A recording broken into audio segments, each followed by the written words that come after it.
洞察局势，开启视野。这里是火力早报时间。乌特工深入俄境，摧毁俄机。美议员敦促援助战斧导弹。俄研制弹片云欲瘫痪星链。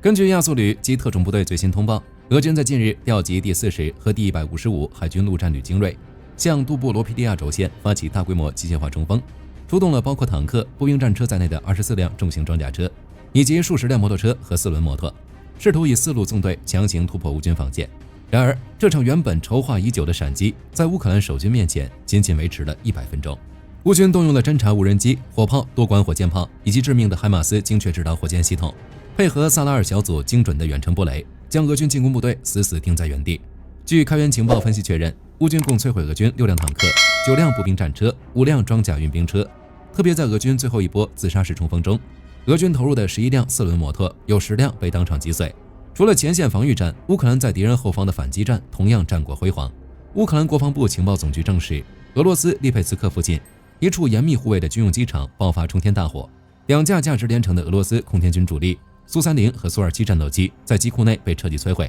这场价值1亿美元的精准破坏，并非来自远程导弹，而是由一名潜伏在俄境内的乌克兰特工亲手完成。据悉，乌方情报人员经过长达2周的缜密侦查，摸清了机场巡逻路线和警卫换班规律，成功渗透进这处戒备森严的军事设施，直接摧毁俄战机。随后，特工毫发无损地撤离。利佩茨克作为俄军重要的飞行员培训和作战枢纽，俄罗斯的核心腹地却遭到渗透破坏，这等于打脸俄罗斯的后方防务体系。正如火力军一直以来的观点，只要侵略不停止，俄罗斯境内没有任何地方是安全的。在外交与战略援助层面，美国政坛也在施压俄罗斯。美国资深参议员林赛·格雷厄姆近日向当选总统特朗普发出强烈建议，他敦促华盛顿必须加大对克里姆林宫的施压力度。如果普京拒绝和平，我们就必须彻底改变策略。雷厄姆直言，向乌克兰提供航程远、威力大的战斧导弹，用于精准打击俄罗斯境内的无人机和导弹工厂，让普京意识到拒绝和谈的代价将是其工业心脏的毁灭。面对正面战场和外交战场的接连受挫，俄罗斯开始试图将战争引向太空。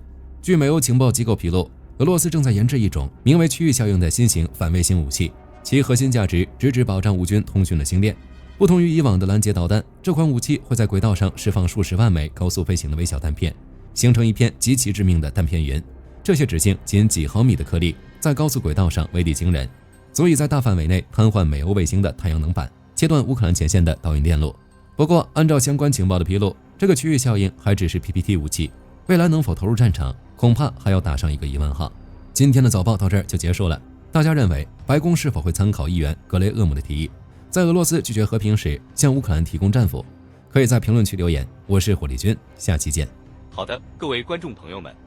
我们频道一直在聊真实的军事资讯和武器装备，后台也经常有朋友问有没有值得推荐的入门级模型。今天就和大家分享一款近期接触到的产品。首先，它的外形还原度做得相当不错，比例准确，武器上的一些关键细节和标识也都有体现，材质也说得过去，拿在手上有不错的分量感。